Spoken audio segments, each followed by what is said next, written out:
Hi, welcome to Minerva classes Khagaria.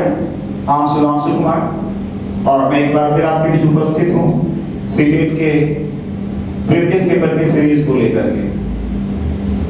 आज से हम लोग सीटेट के प्रीवियस पेपर के सीरीज को करने जा रहे हैं। हमारी कोशिश होगी कि जितने भी प्रीवियस ईयर्स क्वेश्चंस हैं 2011 से लेकर के 2021-22 के ऑनलाइन सेशंस के क्वेश्चन, सभी विषयों क्वेश्चंस को हम यहाँ पे अच्छे से सोल्व कर सकें। लगभग 3-4 महीने पहले मैं आप लोगों से मिला था, कुछ वायदे हुए थे, लेकिन कुछ परिस्थितियाँ ऐसी आ गई कि हम उसे पूरा नहीं कर पाए। चूंकि अब समय बहुत कम रह गया तो अब और विलंब करना बहुत ज़्यादा नुकसान उठा के लायक हो जाएगा। इसीलिए कुछ ज़्यादा विलंब ना करते हम सीधे अपने क्वेश्चंस पे आते हैं और हम सबसे पहले सीडीपी के क्वेश्चंस को करेंगे। सीडीपी में भी हम 2021-22 के जो रिसेंटली परीक्षा हुई है उन प्रश्नों को देखेंगे। 1 जनवरी से हम शुरू करेंगे।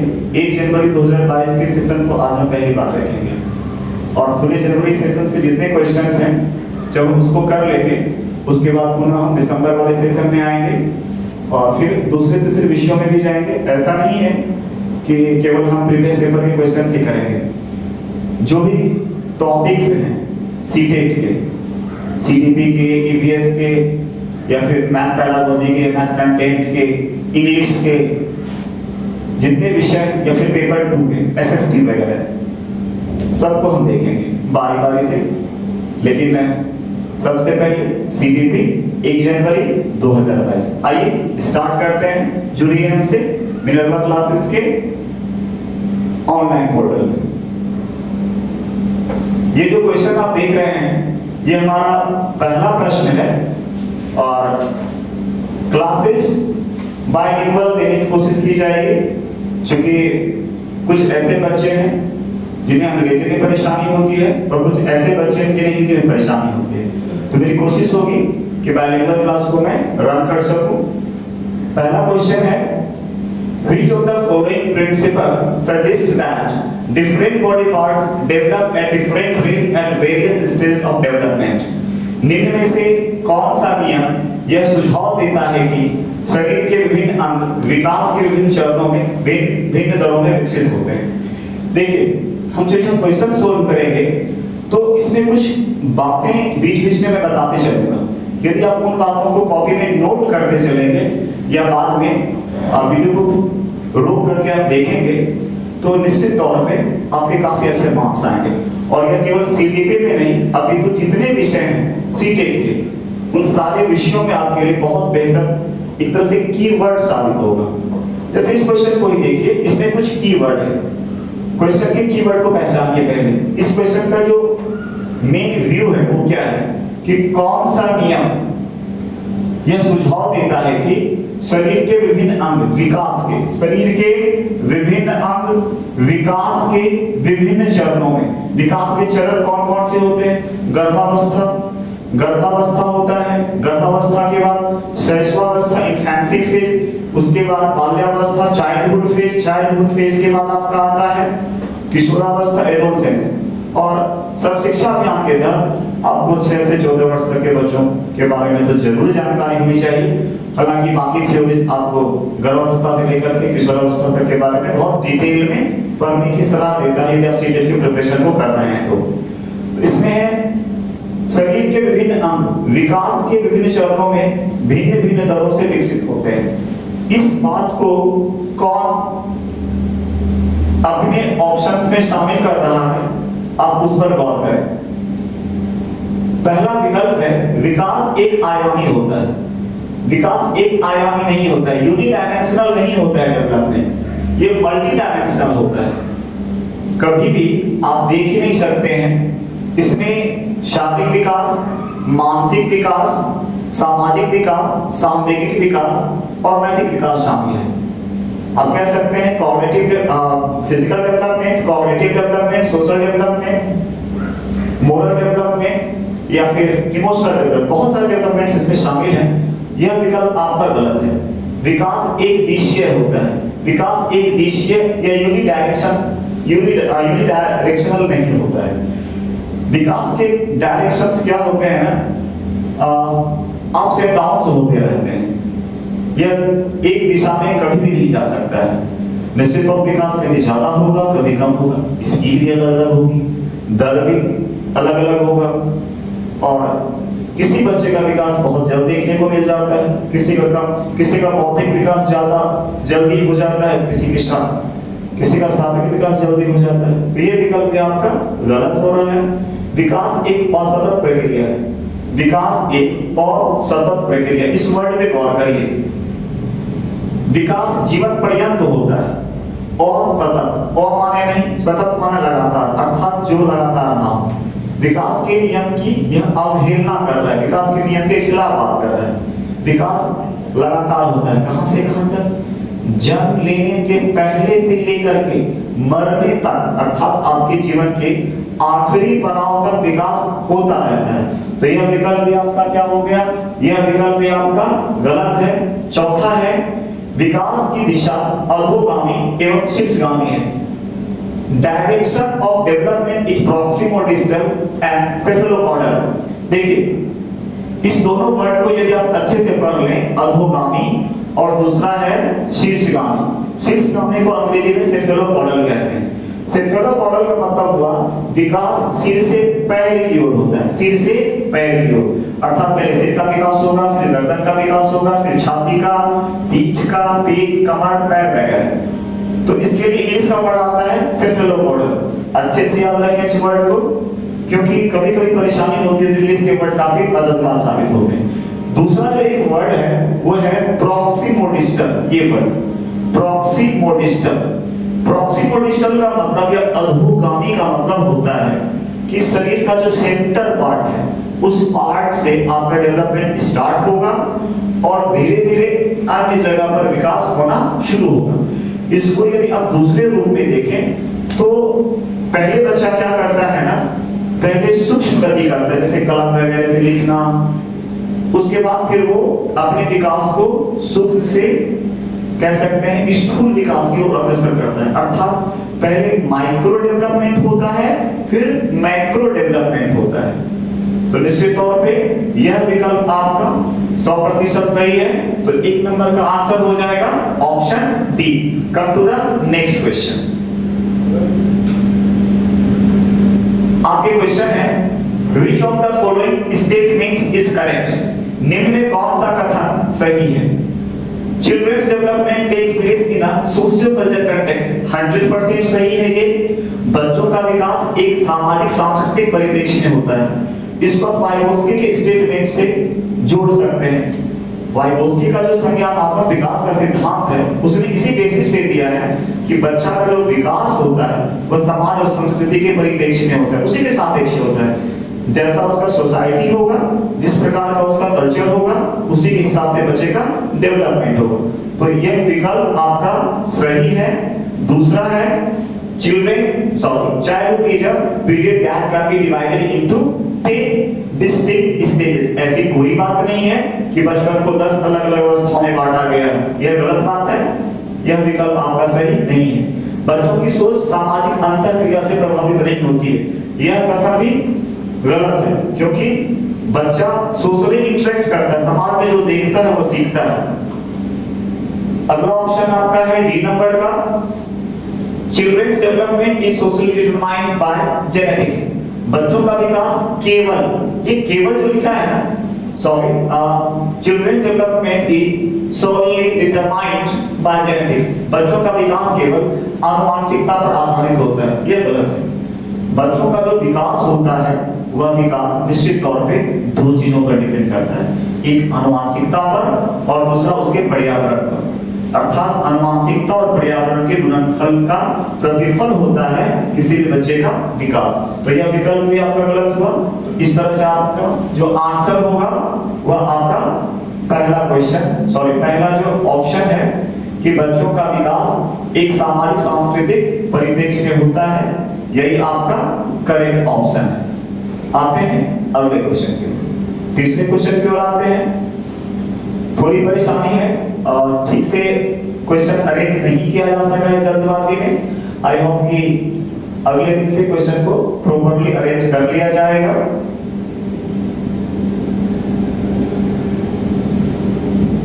तीसरा क्वेश्चन है आपका, the process of predetermined unfolding of genetic dispositions is called. आनुवांशिक विन्यास के पूर्व निर्धारित रूप से प्रकट होने की प्रक्रिया कैसे कहलाती है? इस क्वेश्चन में ही आपके आंसर छिपे हुए। यदि आप इस क्वेश्चन को गौर से समझ पा रहे हैं, क्वेश्चन क्या कह रहा है कि आनुवांशिक विन्यास, आप इसको साधारण भाषा में समझिए। आनुवांशिक अरेंजमेंट, जो भी क्वालिटी आपको आपके माँ बाप या पूर्वजों से मिलते हैं वह देर से देर कहीं कहीं प्रकट होगा। आपके रूप, रंग, आपकी शारीरिक गतिविधि, बौद्धिक क्षमता इसमें प्रकट होगी। लेकिन क्या जन्म लेने के तुरंत ही प्रकट हो जाती है या धीरे धीरे प्रकट होती है? तो यह धीरे धीरे ग्रेजुअली डेवलप होता है और कोई भी आदमी कुछ वर्षों के बाद अपनी नजरों से स्पष्ट रूप से देख सकता है कि इसमें कौन कौन से इनके माँ बाप के पूर्वजों गुण आ गए। तो कह रहा है कि पूर्व निर्धारित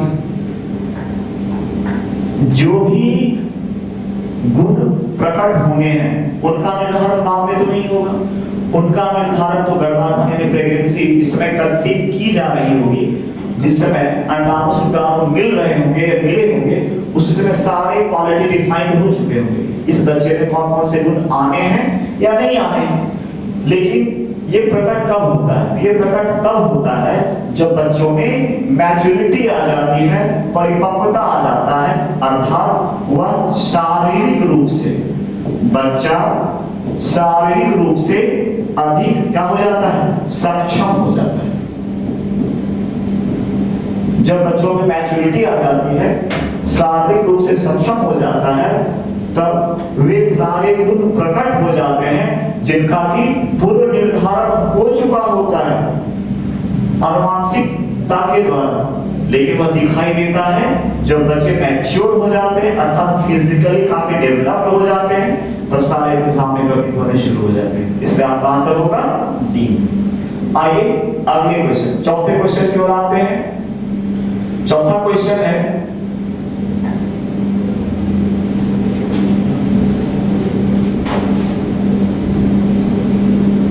dash is a primary and dash is secondary agent of socialization। सामाजिकरण, देखिए एक चीज याद रखिएगा, सामाजिकरण की दो इकाई होती है, एक प्राथमिक इकाई होती है और दूसरी द्वितीयक इकाई होती है। जो परिवार होगा ना आपका परिवार, वह सामाजिक इकाई सामाजिकरण की पहली इकाई होगी, और जो आपका परिवार के बाहर के लोग होंगे वह द्वितीयक इकाई होगी। समाज में कुछ और चीजों को आप नोट कर सकते हैं। समाज में क्या क्या आएगा? समाज में आपका आएगा मम्मी पापा, दादा दादी, यहाँ तक कि अभिभावक भी आएंगे, गार्जियनशिप भी। ये इन बातों को नोट कर लीजिए। अब आप परिवार से थोड़ा बाहर निकलिए, क्या निकलेगा आपको? समुदाय मिलेगा, समाज मिलेगा, पड़ोस मिलेगा, विद्यालय मिलेगा, अखबार मिलेगा, सोशल मीडिया का प्लेटफॉर्म मिलेगा। इन सारी बातों को आप कहां पे ऐड करेंगे? तो सेकेंड फॉर्म ऑफ सोशलाइजेशन में। तो अब प्रश्न को देखिए कि सामाजिकरण का प्राथमिक और सामाजिकरण का द्वितीयक कारक कौन है? तो परिवार प्राथमिक होगा, विद्यालय द्वितीयक होगा। आपके पहले ऑप्शन सही है। Family is the first factor of socialisation and school is the second one factor of socialization. That's why this is your the answer. Media परिवार, विद्यालय मीडिया, देखिए मीडिया परिवार ये दोनों, ये सेकेंडरी है, ये सेकेंडरी है, ये प्राइमरी है, अपोजिट है। विद्यालय मीडिया ये दोनों सेकेंडरी है, मीडिया पास पड़ोस ये दोनों सेकेंडरी है। तो ऐसे क्वेश्चन में आई थिंक आप नहीं फंसेंगे। आते हैं अगले क्वेश्चन की ओर। According to Lawrence Kohlberg, what is the primary basic for 7 to 8 year old children's moral decision? प्रश्न है आपका कि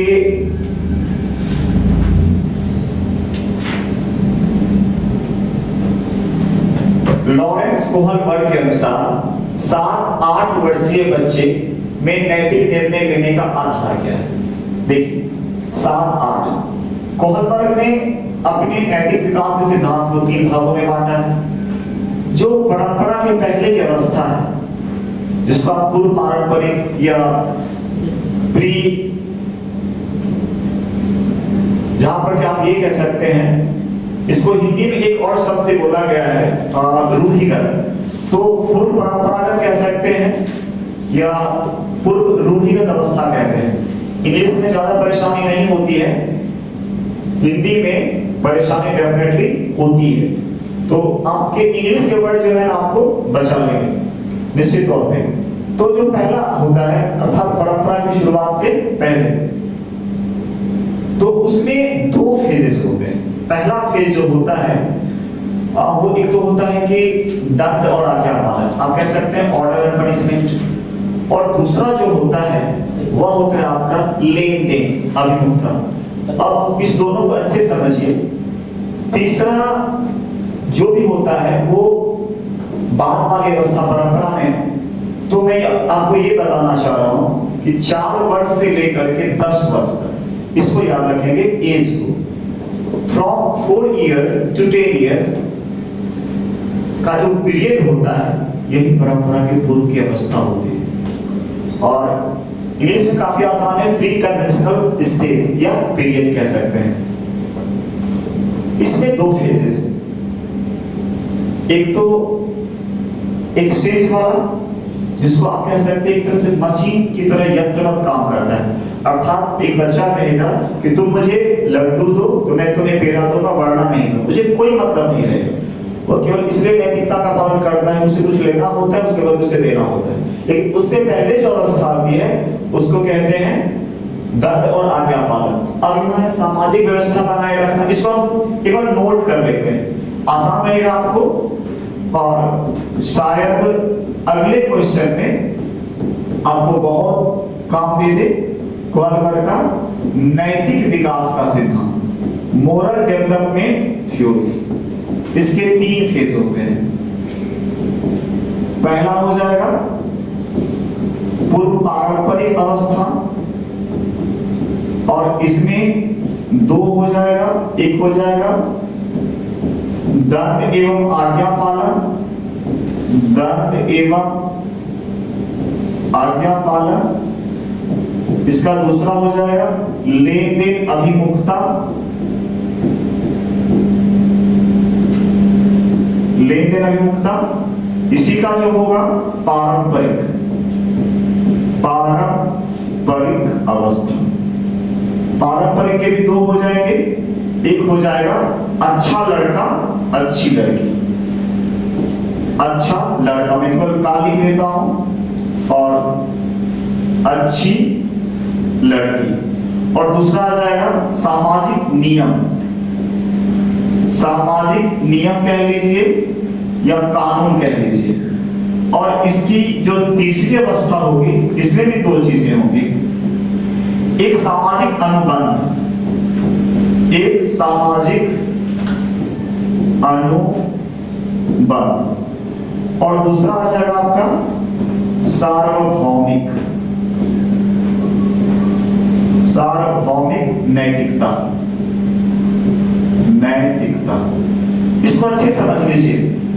प्री कन्वेंशनल फेज में क्या होगा कि बच्चा कोई भी काम जो करता है, इसका एज मोटा मोटी 4 से 10 साल, कहीं आपको 10 से 11 में मिलेंगे, ये मोटा मोटी 10 से 13 आप 14 तक लेके जा सकते हैं, और ये 13 से 18 वगैरह। ये इसको अच्छे समझ लीजिए। आप यहां पे समझ लेंगे तो कोहलबर्ग को बाद में पढ़ने की आवश्यकता नहीं रह जाएगी।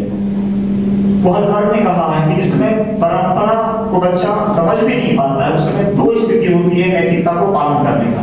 पहला दंड एवं आज्ञा पालन, अर्थात बच्चा कोई काम इसलिए करता है, उसे लगता है मैं इस काम को नहीं करूंगा तो आई विल बी पनिश्ड, मुझे सजा दी जाएगी। और उसके बाद क्या है, लेन देन अभिमुखता, एक्सचेंज करता है, विनिमय करता है। वह कोई वस्तु तब देता है जब कोई वस्तु से प्राप्त होती है। इसकी नैतिकता इस बात पर आधारित होती है, मोरालिटी, हमें कुछ मिल रहा है तो I will have to give, मुझे भी देना है, ये तो कोई मतलब नहीं है। इसके बाद पारंपरिक अवस्था, कन्वेंशनल फेज। कन्वेंशनल फेज में क्या होता है कि बच्चों की ख्वाहिश होती है कि हम लोगों की नजर में अच्छा बने, लड़का भी चाहता है अच्छा बने, लड़की भी चाहती है हम अच्छा बने, अर्थात वह अपना अप्रिसिएशन चाहता है। They want appreciation, that's why they do such type, वो इस तरह से करते हैं। इसके बाद आता है सामाजिक नियम। सामाजिक नियम में आप समझ लीजिए दो फंसाएगा आपको, एक सामाजिक नियम और ये सामाजिक अनुबंध, ये दोनों बहुत ट्रैप करता है। तो इसमें कैसे निकलेंगे समझ लीजिए। पारंपरिक अवस्था की जो दूसरी उप अवस्था है वह सामाजिक नियम की अवस्था है, और जो उत्तर पारंपरिक, ये तीसरा जो है इसको कहते हैं, मैंने लिखना शायद भूल गया, उत्तर पारंपरिक, उत्तर शॉर्ट में लिख देता हूं पारंपरिक। ये इसमें एक सामाजिक अनुबंध की व्यवस्था होती है और एक सार्वभौमिक नैतिकता की व्यवस्था होती है। तो देखिए पारंपरिक में भी सामाजिक वर्ड है, इसमें भी सामाजिक है, दोनों फंसाएगा आपको क्वेश्चन जब पूछेगा तो कैसे निकलेंगे। सिर्फ एक चीज को याद रखिए, आप कभी नहीं ट्रैप होंगे। सामाजिक व्यवस्था में आप नियम में कोई बदलाव नहीं कर सकते, आप परंपरा को मानते हैं 100%। जो लिखी हुई बातें हैं, जो हमारे चलन में, जो हमारे ट्रेंड में अभी तक चलता आ रहा है, हम उसको मानेंगे। लेकिन जब सोशल कॉन्ट्रैक्ट की बात होगी, सामाजिक अनुबंधन की बात होगी, आपने फिल्म में डायलॉग सुना होगा कि जो भी शर्तें प्रतिबंध होते हैं वो तोड़े भी जाते हैं। अर्थात सामाजिक अनुबंधन में क्या होगा कि हमें जब लगेगा कि इस रीति रिवाज को अब ढोने से नुकसान हो रहा है, हम उसे बदल देंगे, हम उस परंपरा को छोड़ देंगे। तो निश्चित तौर पे जो सामाजिक रीति रिवाज होगी हमारे नुकसानदायक है उसको हम चेंज कर लेंगे, और जो सामाजिक व्यवस्था हमारे लिए बेहतर होगा उसी को कंटिन्यू रख पाएंगे। और सार्वभौमिक नैतिकता, सार्वभौमिक नैतिकता का मतलब होता है कि जीवन में सबसे उच्चतम मौलिक नहीं नैतिक स्तर पर चला जाना।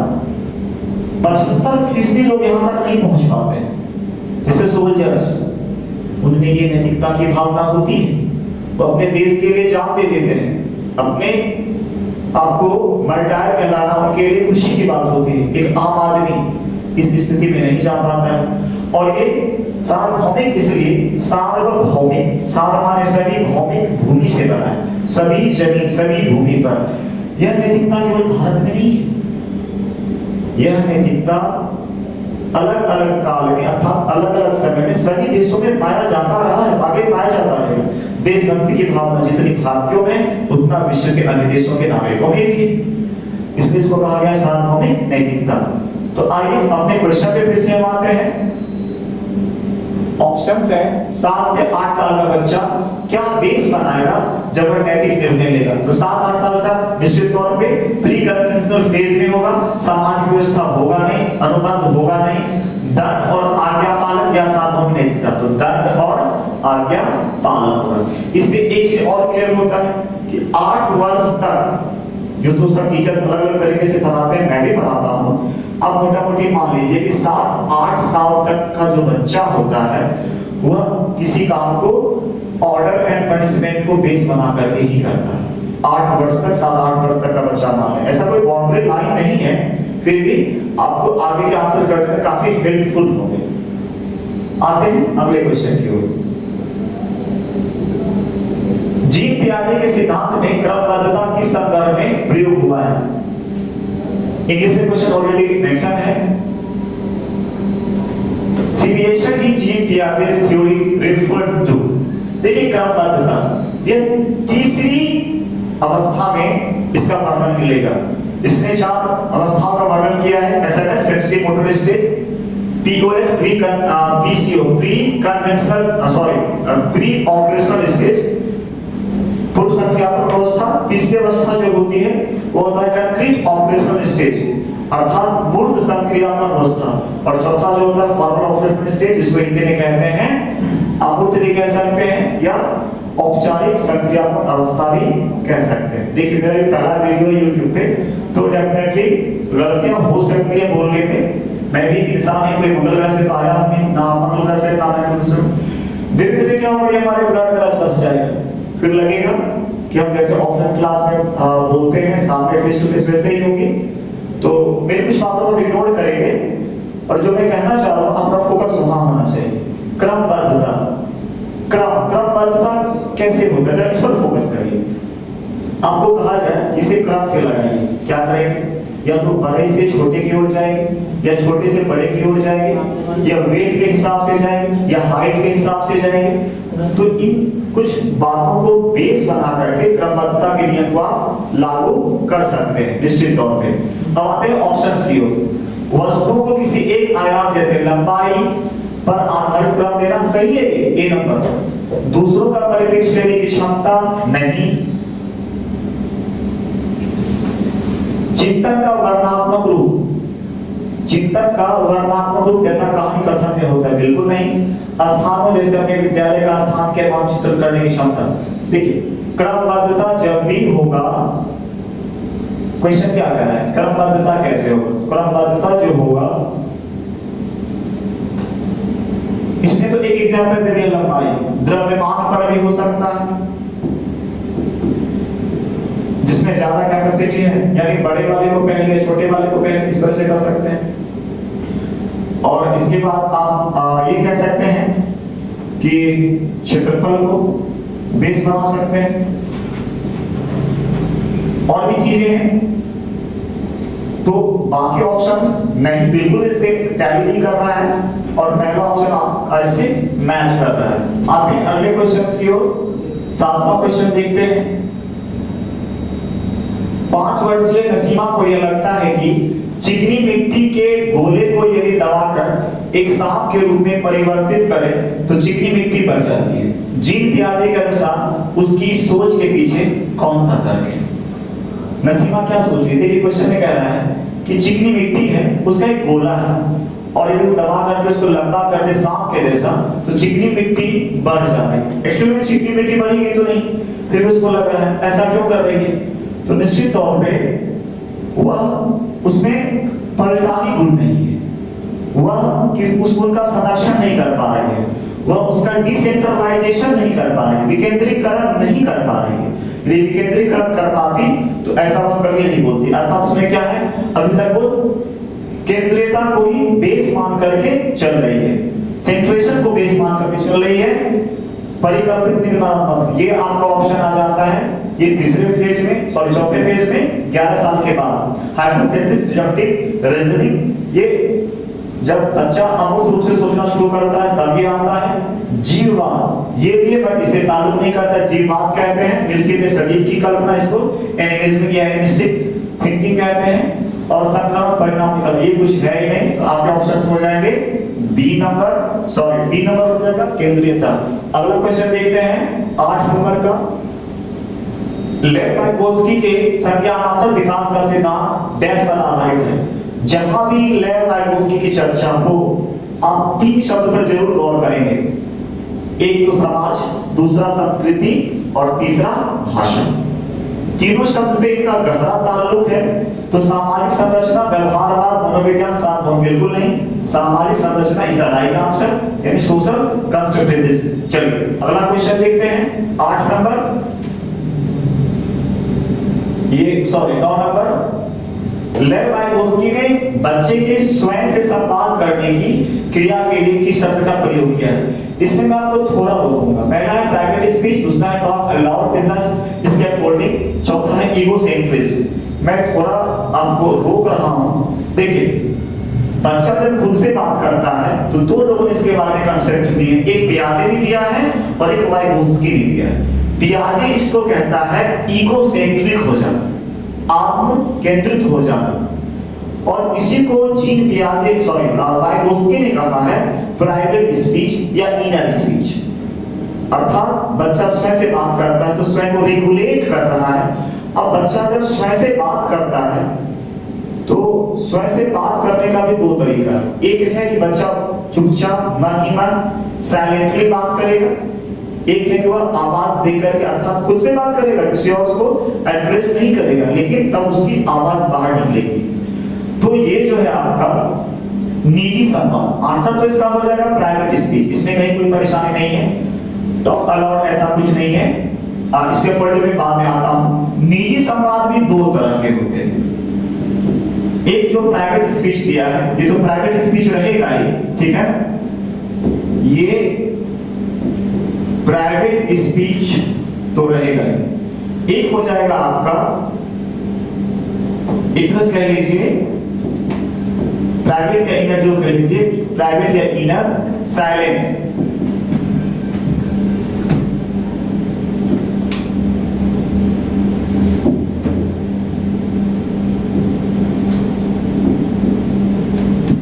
इनर साइलेंट स्पीच अर्थात बच्चा चुपचाप बात करता है, उसमें कोई आवाज नहीं होती है। तो यहाँ पर ऐसी कोई बात नहीं है, सिर्फ लिख दिया है बच्चे स्वयं से संवाद करने के लिए क्रिया करते हैं, तो निश्चित तौर पर प्राइवेट स्पीच है। यदि इसी में रहता कि आवाज बाहर नहीं निकल पाती है, खुद से बात करता है, स्वयं से बात करता है, लेकिन मन ही मन बात करता है, तब आपको देना होता साइलेंट वर्ड, या हिंदी में या इंग्लिश में।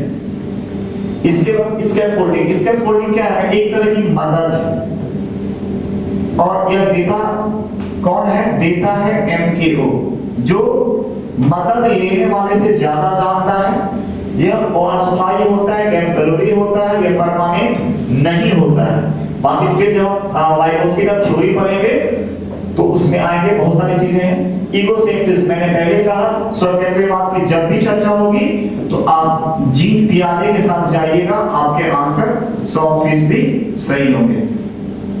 चलिए आज हम पहले इतने क्वेश्चंस को देख लेते हैं, 10 ही क्वेश्चंस हो पाए हैं। फिर अगली कड़ी में हम रोज रोज वीडियोस डालेंगे, 1-2 दिन में आपके और भी वीडियोस,